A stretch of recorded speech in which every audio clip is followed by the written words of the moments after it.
What is going on, everyone? Welcome to the Poke Office. My name is Colin. Have you ever connected the dots between like the set's booster box value along with the set's like total card value? For instance, Evolving Skies is a really expensive booster box, but it also has really expensive cards. Like, it kind of makes sense, right? They go hand in hand.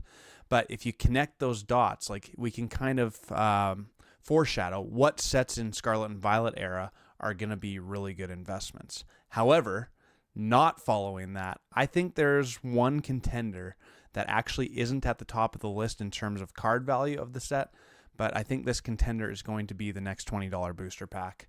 And that's just my opinion. Let me know down in the comments what you think is going to be the $20 booster pack before I tell you my opinion. But let's just take a look first. I have it all in a spreadsheet here. Okay, here it is. On the left-hand side, it's just based on chronological order. So starting with Scarlet and Violet base set, the total value inside of all cards that you could pull from a Scarlet and Violet base set pack is $275, relatively low on the list. Paldea Evolved, much higher at $1,116. Obsidian Flames, actually the lowest one at $237. Anyways, the list goes on and on and on. And now on the right-hand column here, we have them in order from most valuable sets to least valuable sets. Prismatic Evolution takes the cake by a hefty margin, $6,474. That is large and in charge, but that's because of all the evolutions. They're very, very expensive. And even stuff like the Serral Edge, the Roaring Moon, the Raging Bolt, those cards are also very expensive. I'd suspect that these fall a little bit, especially because there's that Costco deal that's coming. So more and more people will get their hands on some Prismatic Evolutions, but I mean, this set is going to do well long term. There's no question about it. The pull rates are hard, so getting one of those big hits is going to be worth some money regardless. Anyways, next up, maybe surprisingly, is Paldean Fates, but all of those baby shinies being worth anywhere from $2 to $10 really adds a lot of value to the set because there's a lot of them, but then also the Bubble Mew has performed extremely well, and the Charizard has performed well as well. I actually have one sitting in front of me right here that I just picked up. I absolutely love this card. It's maybe one of my favorites. Then Surging Sparks. The Pikachu holds some significant value still. The Latias holds some significant value. Lots of the SIRs actually are doing quite well in that set, so there's still some good value there. The one that I'm really interested in right here, Scarlet and Violet 151. So it's number 4 on the list, slightly ahead of Paldea Evolved. And if you remember my last video, I actually talked about if I was investing $500 right now, would I be buying Scarlet and Violet 151 or Paldea Evolved? And it's a hard bargain for me. These ones are two of my favorites of Scarlet and Violet era in general, and I mean, they're both old too. Paldea Evolved is like 2 weeks away from being 2 years old. Scarlet and Violet 151 is over a year and a half old. So both of them are getting close to that age where it's like, is Pokemon going to reprint this stuff anymore? And so I think this list means something. There's no question about it. Is Obsidian Flames the best investment? Arguably not, right? Scarlet and Violet base set, is it the best investment? Probably not, even though it's actually done quite well, which is the funny thing because Scarlet and Violet era, like everything on this list has done well. Even the hated set of Shrouded Fable has done decent, okay? So anyways, that's one way of looking at Pokemon investments. If you know from watching earlier videos from me, my strategy is always to just keep it as simple as possible. I'm going to take the guesswork out of it, and I'm just going to buy the newest set every single time. So right now, I'm still buying Journey Together. And that's not like the firm and black and white rule. Sometimes I buy other things too. But just to keep it simple, I bought Journey Together as it came out. And then this week, Destined Rivals comes out. I'm going to buy Destined Rivals, right? And I might supplement it. Like, I might still buy a little bit of Paldea Evolved. I might still buy a little bit of 151. I might still buy a little bit of Twilight Masquerade, such and such. But this main strategy is just new set comes out, buy a little bit of that. New set comes out, buy a little bit of that. And that just means that I have some of everything. Because in Scarlet and Violet era especially, it means that I'm hitting all of the big gains. Like Scarlet and Violet base set was a $90 booster box. Now it's a $200 booster box. That's a nice 100% gain. Obsidian Flames was a $100 booster box. Now it's a $200 booster box, 100% gain. So you just get in on all of the gains, and I really, really like that strategy personally. However, there is still like the supplemental issues of, I already bought some Destined Rivals. I already bought some Journey Together. Maybe while those prices remain high and I already have some, maybe I'll go back and buy, like I'll bolster up my collection or my investment in some of the previous sets. And that's what I was talking about last video, where I'm buying some Paldea Evolved still. I'm buying some 151 still. And both are expensive. But here's my suspicion is that Scarlet Violet 151 is going to be the next $20 booster pack. Couple reasons. Scarlet Violet 151 has had an interesting journey because if you remember, it's like, it feels like so long ago, but it's actually 6 to 9 months ago. It's not that long ago at all. Scarlet Violet 151 was sitting at Costco's and sitting at Walmart's and sitting at GameStop's, and people just didn't want to pay MSRP for it. And you could just go buy it whenever you felt like it. And that was cheap 151 packs. Come October of 2024 and the wave of Pokemon craze starts, and 151 starts to go absolutely bananas. And for good reason. It's a super fun set. Tons of people came back to the Pokemon card game with Scarlet and Violet 151. So that's like my number one argument. It brought so many people back in because of the nostalgia, because you could pull the big three, Charizard, Venusaur, Blastoise, because you could pull that Zapdos that actually has all three legendary birds on that card, and it's just absolutely gorgeous. Because you can get the illustration rares of like people's favorite Pokemon. My favorite Pokemon is Charmander. You want to know why? Because I picked Charmander when I was like 9 or 10 years old on my Game Boy Color, and it kind of just stuck with me, and I really, really, really enjoy that. So there's the nostalgia hit of it, but there's also the actual performance of Scarlet and Violet 151 in recent months. Like, it's just been bonkers. Think about it.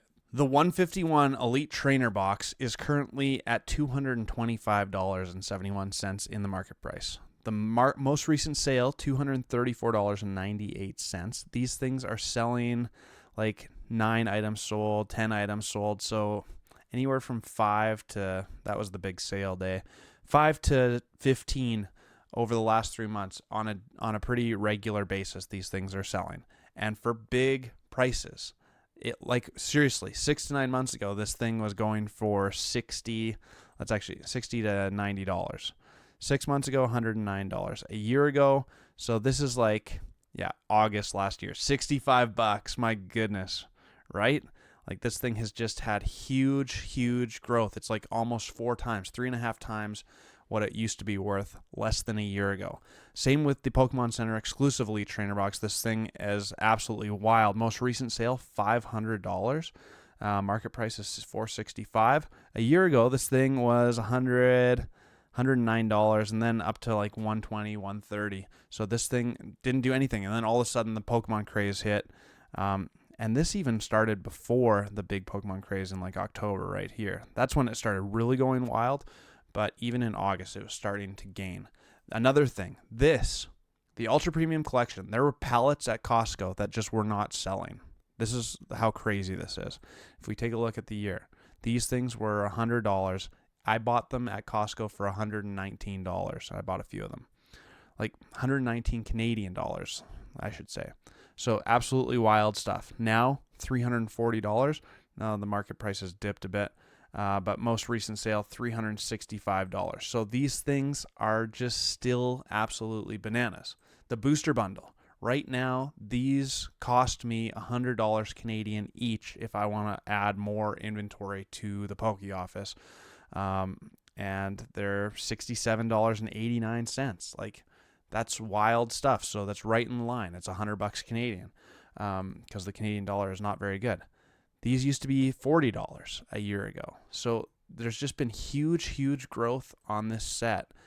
And that's where this booster pack comes in. Currently $10.39. So it's already an extremely expensive pack, but this thing used to be $6.41. It hasn't seen the 3 and 4 times growth like lots of the other products in 151 has. which means to me that this isn't going to be far behind. Like, there's still there was the mini tin drop from Costco. There was the Blooming Waters drop from Costco. So lots of different products from 151 got the big restocks or reprints or whatever they were, and people ripped them open for the packs because the Blooming Waters has 12 packs in it. The mini tins at Costco have 10 packs in it. So there was a lot of new packs that were put in. And did it affect the price? Barely at all. Like, it didn't do anything. The demand and the hunger to open more 151 is insatiable. Seriously, on my live stream, I raised the prices because I don't want to sell any more 151 because I want to have some for a year or two from now. Like, it's more of like a long-term hold for me now. Long-term, because it's not going to be that long.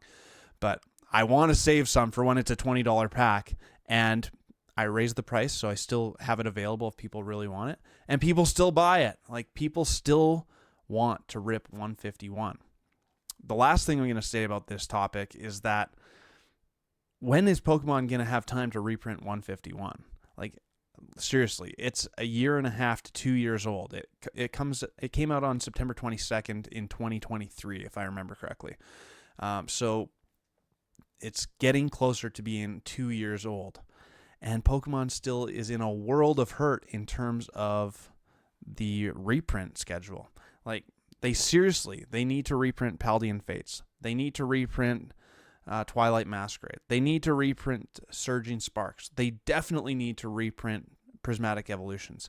Even with this whole Costco thing coming, they still need more Prismatic Evolutions. They're probably going to have to reprint Destined Rivals, because I don't know about you, but Destined Rivals coming out this week, I am really, really pumped.